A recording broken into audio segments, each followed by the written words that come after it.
Yo, what's up guys? Welcome back dito po sa Enrique at TV Sports. Ang tahanan lamang po ng katotohanan ng pagbabalita, no?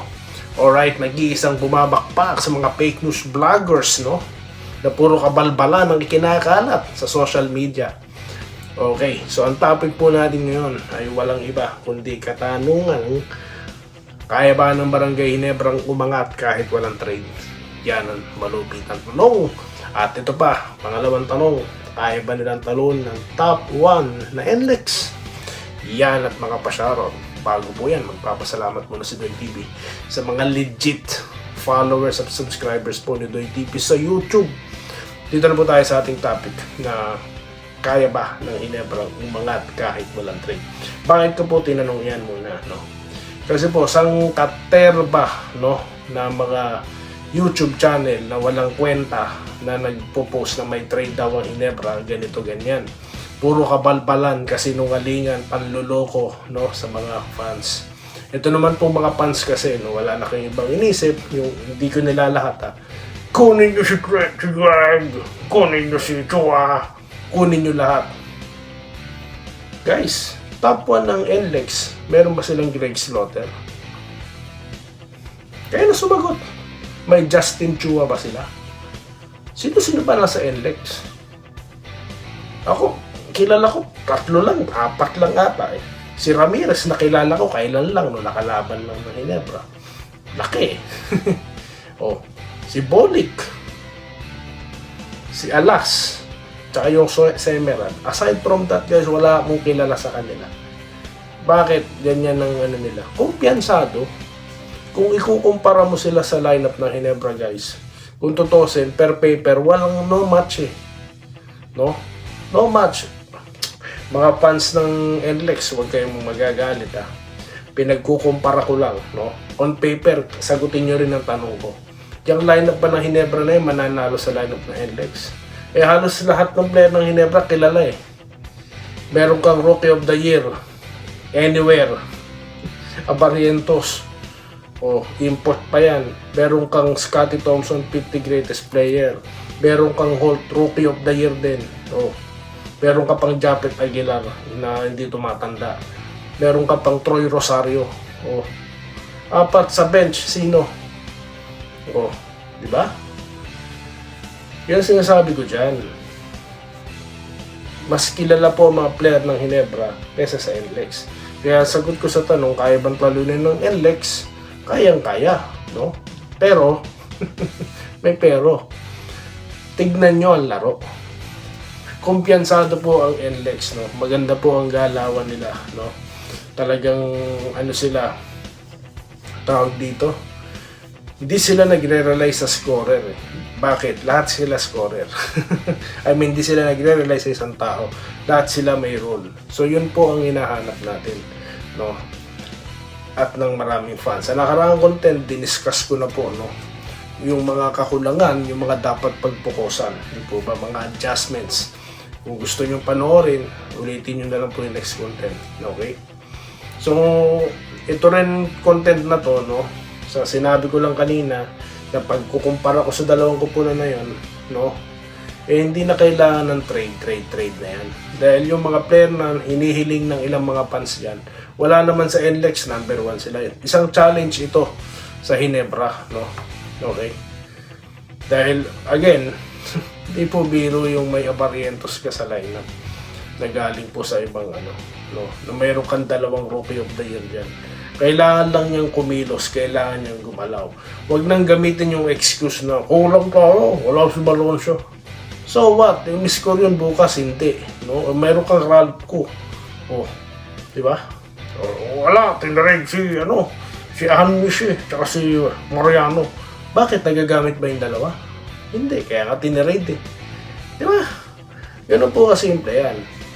Kaya kung sino nandyan, may glimpse na kung paano pumutok yung mga yan, yun ang aabangan natin sa susunod na laban against NLEX, di po ba? So I hope nasagot ko po ang tanong, ano? So mag-comment na po kayo dyan dahil shoutout na po tayo. Sa mga naboboring po ha, wala po kayong mapapala dito. Hindi ko isasabihin na may blockbuster trade si Greg Slaughter kay Ann Missy. Wala kayong mababalitaan dito. Hindi ko rin kayo lolokohin na may bagong player ang Ginebra, no?